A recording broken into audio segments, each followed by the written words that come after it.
So now we look at the first basic example for plotting in Bokeh.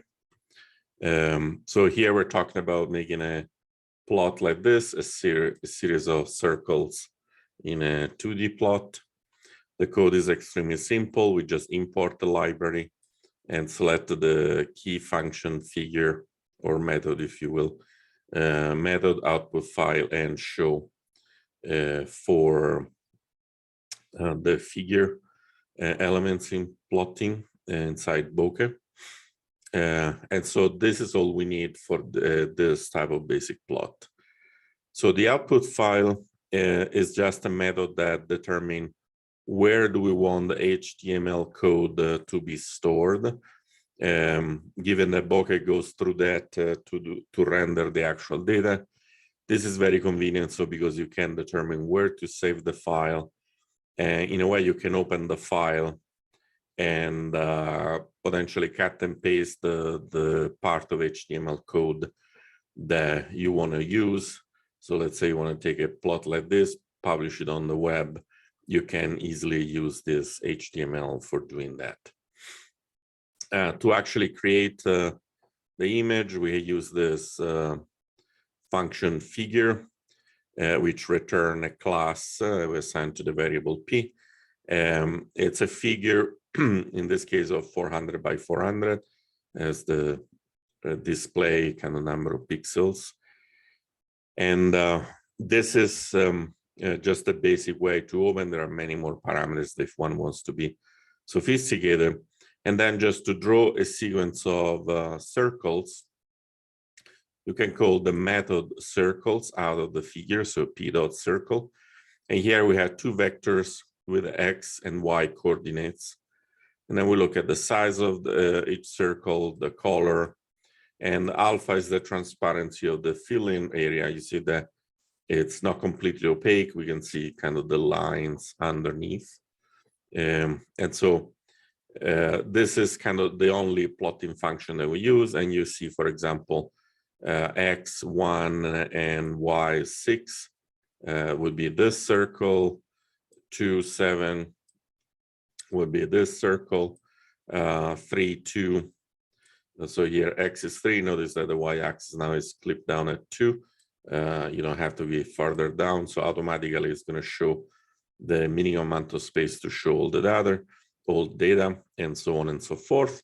And then we need to display the plot. So up to this point, the plot is kind of logically created, but not visible. And then with the show function, it gets displayed into the web page. So let's go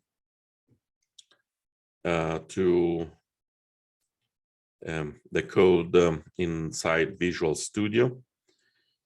And so here is the code. I have added a couple of lines. They're now comments down just to try out the different examples. But you see, this is the output, figure, circle, and display.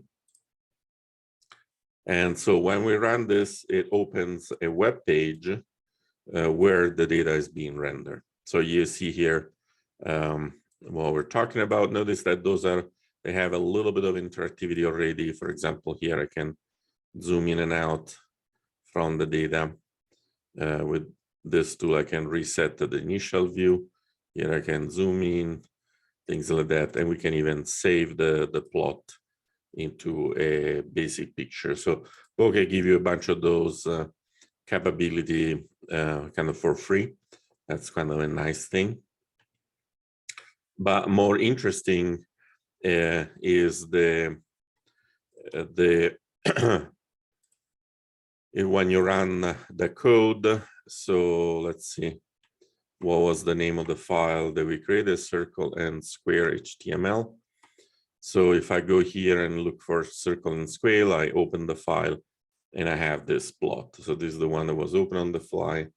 And so effectively, if I want to use this with on it as a web page or within a web page, this creates all the HTML code, and this is plain HTML. So it will you can just cut and paste it and put it inside of the code. This is not much. This is kind of the actual, all the minimum pieces of Bokeh that you need to actually display the data. So going back here, for example, let's say I want to add a few more circles in a different color. Yeah, I use a different X and Y list of coordinates. I make the circles a bit smaller, red in color, and still the same transparency. So I can kind of run the code. And here you see the same thing with a set of larger circles, the original one and the new one that are in these locations. Same thing, we can actually zoom in and look at them more in detail and so on. They're all partially transparent. And so as you can see, it's not complicated to add the complexity. We can add a set of squares. Here, again, the size of the square, different color. Let's say that we want to make it more opaque, just out of curiosity. Again, you try and can play with the various parameters. You see here, you see the crosses here. You don't see that anymore because those are more opaque. The side is as large as the diameter on the bigger circles and so on. And so this is a simple way to create plots that you can use in different ways. Notice that every time this file, circle and squares, gets overwritten, and so the last version is this one. Still, it's a relatively simple HTML file that you see is just a little bit larger, and there's a little bit more information, but not hugely, so it can be easily